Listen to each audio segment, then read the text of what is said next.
الحمد لله رب العالمين والعاقبة للمتقين ولا عدوان إلا على الظالمين وصلى الله وسلم وبارك على نبينا محمد وعلى آله وصحبه أجمعين. ما بعد أيها الأحبة في الله،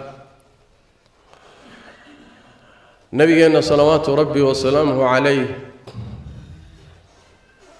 وربي تبارك وتعالى أوحيودي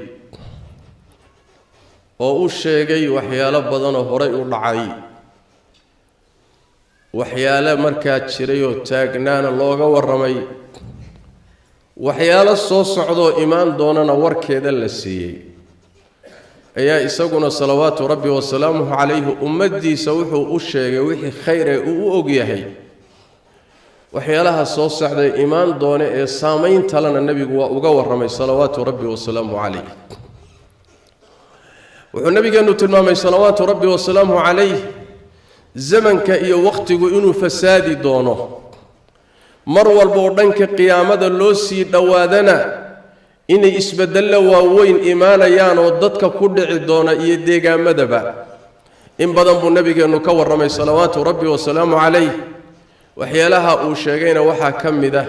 6 arrimood oo hal xadiid nabigu ku sheegay salawaatu rabbi wa salaamuhu calayhi. xadiidka waxaa warinaya nin saxaabada ka mid oo la yidhahdo caabis alghifaari. maalin maalmaha ka mid ah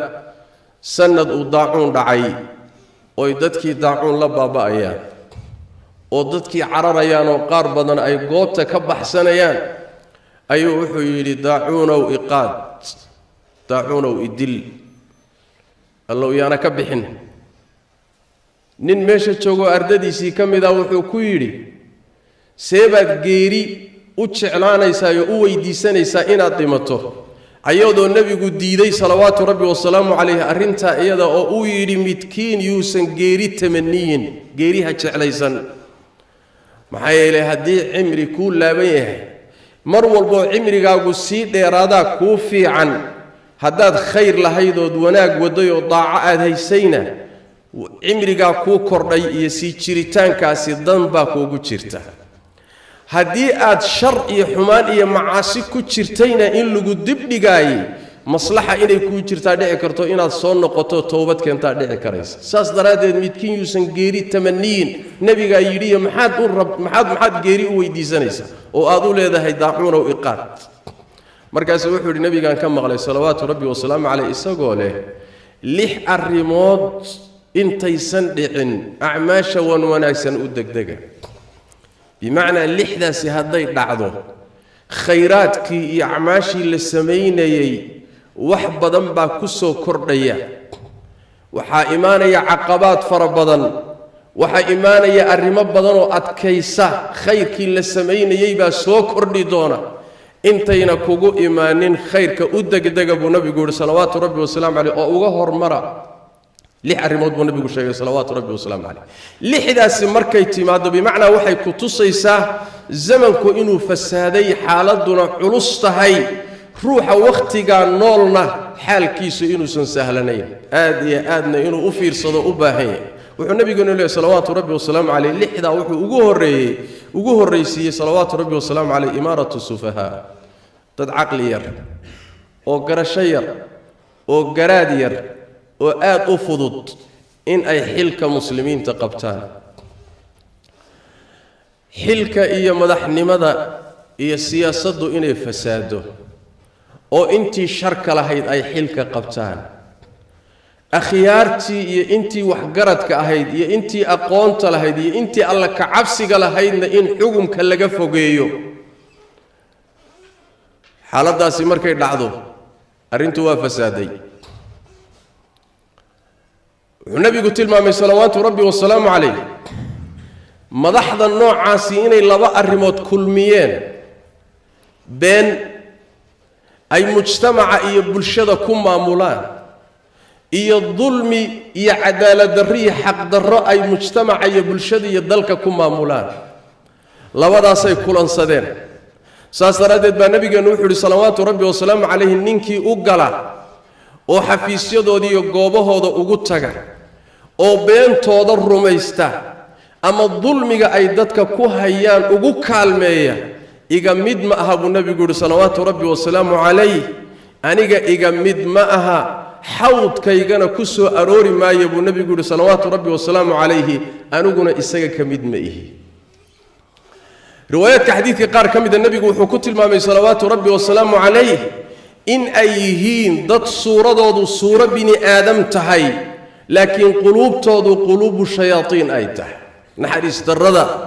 iyo cadaalad xumada iyo danaystanimada iyo nafcinimada markaad fiiriso qalbigoodu waa qalbi shayaatiin sida sharki iyo xumaanta uga shaqaynayaan laakiin suuradu waa bini aadam waa faarax iyo cabdullah iyo cabdi weeye waa nin aad garanayso oo suura bini aadam leh laakiin qalbigiisa iyo dhaqankiisa waa dhaqankii qalbigii shayaatiinta saasuu nabigu ku sheegay salawaatu rabbi wasalaamu calayhi maanta xaaladda muslimiinta haysatay dadka xilkooda qabtay in badan oo ka mid ah nabigu salawaatu rabbi wasalaamu calayhi tilmaamaha uu bixinaya waa ka muuqata saas daraadeed buu nabigeennu salawaatu rabbi wasalaamu calayhi axaadiista qaarkeed wuxuu ku yidhi oo saxaabadiisa ilaahay uu uga baryey waxaan ilaahay magan uga ahay in aad gaadhaan xilliga dadka noocaasi ay xilkiya mas-uuliyadda qaban doonaan ilaahay baan magan uga ahay buu nabi maxamed yidhi salawaatu rabbi wasalaamu calayh taasi waa qodobka koobaad oo markii siyaasadda iyo xukunka iyo dowladdu fasaado fasaadkeedu wuxuu saameynayaa dalkii iyo deegaankii iyo dadkii oo dhan bay saameynaysaa saas daraaddeed khayrkii baa yaraanaya wannaasu calaa diini muluukihim dadkuna madaxdooda diinteeda unbay inta badan qaataan hadduu nin safiihoo khariban oo caqli yar ummadda qabsado ummaddii safaha iyo istikhfaafu alcuquul buu ku samaynoo halkaasuu marinaya qodobka labaad ee nabigeennu sheegay salawaatu rabbi wasalaamu calayh waxa weeye kahratu shuradka waxaa la yidhaahdaa waa kaalmeeyayaasha madaxda waxaa badanaya kuwa u kaalmeeya madaxda u kaalmeeya madaxda dulmiga ku salaysan ee caqli yaree fudaydka iyo caqliga isku darsaday ayaa waxay samaysanayaan intaasoo hay-adood oo ugu kaalmeeya dulmigooda iyo xumaantooda ugu kaalmeeya maxaa booliisa maxaa fulaan ah maxaa kan ah boqolaal malaayiin calashaani waxay ku tusaysaa markay kuwaasi bataan dulmigaa batay hadduusan dulmigu badnayn looma baahdeen acwaantaa faraha badan looma baahna cadaaladii markay jirto cid walba meeshiisay ku dhergaysaa waana seexanaysaa cumar radia allahu tacaala canhu ardaah ayaa nin socotaaba intuu madiine yimid isagoo khaliifkii raadinaya cumar buu raadinayaa xafiis weyn iyo meel la waardiyeeyo iyo ciidamo meelay ku wareegsan yihiin buu raadinayey markaasuu wuxuu u yimid nin miskiin ah oo geed hoostii jiifa oo carrada ku jiifa oo hal ruuxoo waardiya uusan la joogin waa yaabay war madaxdaannu ka nimid iyo meeshaannu ka nimidi intaasoo waardi iyo intaasoo booliis iyo intaasoo madax guduud balaayaa isdaba taallay muxuu ahaa ninkan geedka hoostiisa iska jiifa adduunka inta ugu badanna ka taliyo awoodda leh waa yaabay markaasuu sirta fahmo wuxuu yidhi cadaaladaad samaysay baa keentay adoo keliga ah geed hoosta inaad seexato kathratu shurad daliilun cala adulmi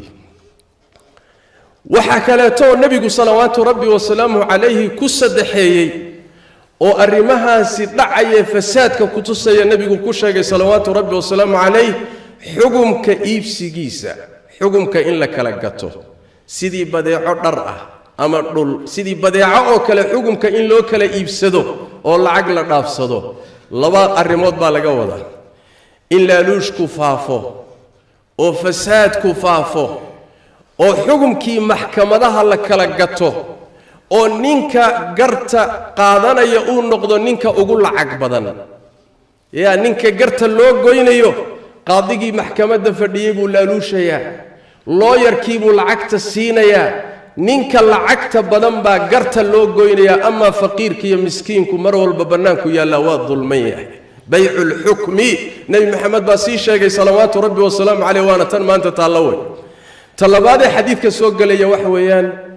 in ninkii xil loo dhiibayo xilka uu ku gaadho inuu iibsadoo gato xubinkii baarlamaanka waa inuu lacag baxsado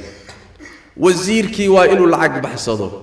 guddoomiyihii gobolka iyo gomortoorihii waa inuu lacag baxsado adeer haddaadan lacag bixinin waxba lagu siin maayo kursina lagu dhiibi maayo وحالة يدنا ما أنت تعالى وبيع الحكم حلكي مسلمين تإن لك لا يبصدوا العقل نقضه وقيمه سهل كالله قلب كأفراد النبي قالوا صلوات ربي والسلام عليه وحكوت المامي إن ديق الله فضوضيسته ديق ديق إلهي إلاليي ومسلم إسلامي إيمان ديق يسلقوا إلاليي أما وقال أمان إي عهد ديق يسلقوا إلاليي لبداسي أو اسم إسكالي حق ديق إن ديق دادين تيسو فضوضادو سي فضوض داديو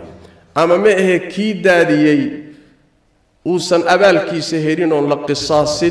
أو بنانك إسكت مشليو انتاسو خلق عكت مريو أو انتاسو أمضاد بابئيو هدنا إنو كو أمانادو أو ريركي سو دفاعدو أو مدحنمائيو كرسي لغسيو انتاسو ديك بوسو دادي ومد بوسو بابئيي بدل كي لقصاص لها أيو أبالقدو حووها لي إن شكب اللغسيو ديقو الله فضوديستو ما أنت وحويان ديق معصوم كل الضاديو وكفضوديا كان يعو انت الله قبطو الله ما تشوشيو اللي دلو ضد بدن قار بدن الدين بيبا كاقشايا وحي أفهمين ديق إسلام كل لغتن تاي إني جهاد تهيو في سبيل الله تشنابا لغوغا ليابا بقولال عكتا مري مشكلة مالي إلهي أكتي سنة شهيد باتو تشنات كنت كيسا هير كاسي قارسي سنتهي استخفافا بالدم دي قول لفضل يستبو نبي محمد يلي صلوات ربي والسلام عليه قضب كالشانات فساد كالزمن ككتوصية مركي انتوصن إيماننا خير كاللوباي إن لو دق النبي قوحو شيء صلى الله عليه وسلم قرابة ولا قويو قرابة هذا إناد قويس ود إهل كاقا قويس ود إحسانك كقوسط ود صلانتك كقوسط ود وحترك كقوسط ود سودوينتك كقوسط ود نقطة كليجي نولالي كليجي نولالي أنانية واتن ما أنت تشرتوي مقالها دي الله الصوق لا يوهنتي لا يشي قرابة لما يقانو إهل كي قاتش وبابا أيان وأذيره وإلماذيره وإيدوين وهابريره ومحو هاي قرابه وحكتو قاتش بابا أيان إساقنا ومليونير ميلو كالجيو لا يهي قرابة قيسوي ولا يدخل الجنة قاطع الرحم إلهي وحو بلن كقاضي ننكي قرابة دي سقوية إنو قويو ننكي حريريانا إنو حريريو نن قرابة دي سقويين إلهي أكتس حبكم الله ناربو إلهي أكتس كليه تبارك وتعالى إسكبنا في رحمك إن لقويه عالمكم أنت وحو مريا إن رحمك ماشو كسا ليسنا إيا حديد كيسيبا إن إساقر نمبل لقويبا أو أبترك إيا النصبك أبترك إيا النصبك لأن الله تبارك وتعالى أبترك سوحو كسا إيا النصبك أيوحو كسا ليو كرت بي أحكام فربضا وي قرابا نمضو كمتو أحكام تاسي كربلانيس وحل ليها أدر هل لقويو حتى إلمها إيا هو يدي إيا إلمها إيا آبه إيا قيسكي أبترك ليا قرابك لإسكدا إن لبربريو الله بابي إيا نبي محمد صلوات ربي والسلام عليه وحو كتل مامي إني فساد دهي قضبك قدام بي أحبتي في الله اللي حاد نبي وحو صلوات ربي والسلام عليه لن يرى دائر قرآنك كتلغانا يسيدي مزامير أوكالي وحيالها لقراعية كبندا صوتك قروح دا بدن بحيا أول لدقيستو قرآنك تاسو كالي كتلغانا ينبوري ودد دائرو لن يرى dadkii la noolaa iyaguna quraanka waxay uga qastayaan sawdka quruxsan sidaas daraadeed ruuxay hormarinayaan oo salaada u hormarinayaan oo tujinayo imaamka ay ka dhiganayaan waa midkaasi quraanka sida heesaho kale ugu heesaya haba ahaado midkooda ugu fiqi iyo fahan xun ama ugu faham yarba haba ahaade waxay fiirinayaan kaliyeeta yaa cod quruxsan quraankii meeshii la doonayo macnaha in la abaaro oo macnaha looga qasto oo da'yarta baranaysana ay noqoto quraanka fiqigiisa iyo fahamkiisa inay abaaraan dadweynuhuna inay fiqiga iyo fahamka wariyaa quraanka macnihiisa fahmaya ya ahkaamtiisa fahmaya halkaasi in la aado meeshay ka ahay sawdka iyo alxaanta iyo codkan quruxsan intaas la aadaya amma dhanka kale lama badanaynayaba inxiraaf weyn weeye oo ummadan ku soo kordhay in quraanka macnihiisana la dayaco cad quruxsan kaliya tan hadaf laga dhigiyo ujeedo laga dhigto qaabkii saxaabadu wax u baran jireenna ma ahayn ridwaanullaahi calayhim allahna uma soo dejinin in codka lagu qurxiyo keliya ee wuxuu u soo dejiyey kitaabun anzalnaahu ilayka mubaarakun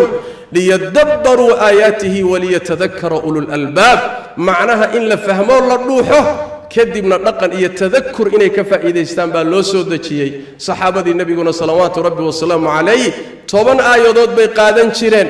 markaasay cilmiga ku jira iyo akhrintooda iyo camalkoodaba baran jireen markaasay uga gudbi jireen 10 kale inay qaataan sidaasaa waxay hal mar ku keeneen qur'aankii iyo cilmigiisii iyo camalkiisii bay hal mar barteen laakiin inxiraaf ka dhacay baa wuxuu yahay qur'aanka akhrintiisa kaliya in xoogga la saaro sidii mazaamiir iyo kaman oo kaleetana qur'aanka sawdkii lagaga dhigo oo laga saaro xuruuftii yani wax weeye xuquuqdeedii tabiiciga ahayd dadkana hamigooda inuu noqdo qur'aanka uu sawdka quruxsan keliyata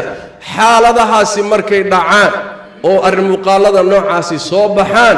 zamanku waa fasaaday xaalkuna ma sahlana khayrka samayntiisiina wax badan baa teedayo caqabaad buu yeeshay intuusan imaanin khayrka u degdega buu nabi maxamed yidhi salawaatu rabbi wasalaamu calayh intaba lixdaba maanta waa la noolahay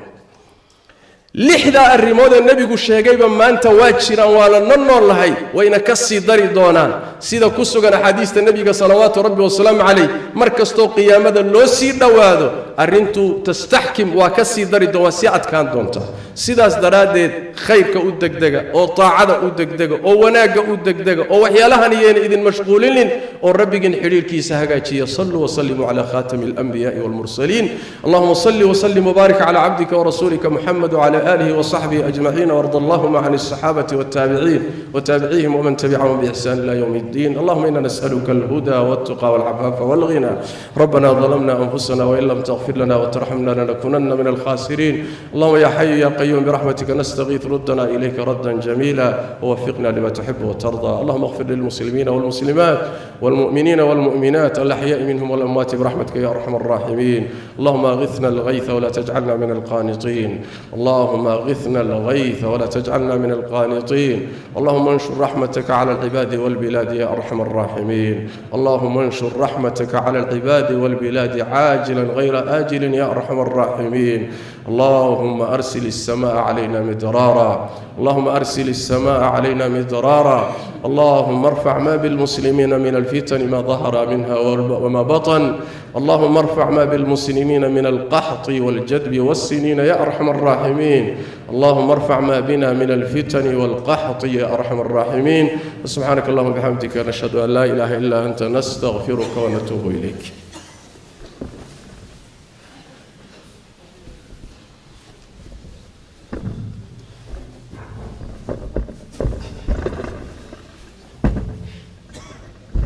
الله أكبر الله أكبر أشهد أن لا إله إلا الله أشهد أن محمدا رسول الله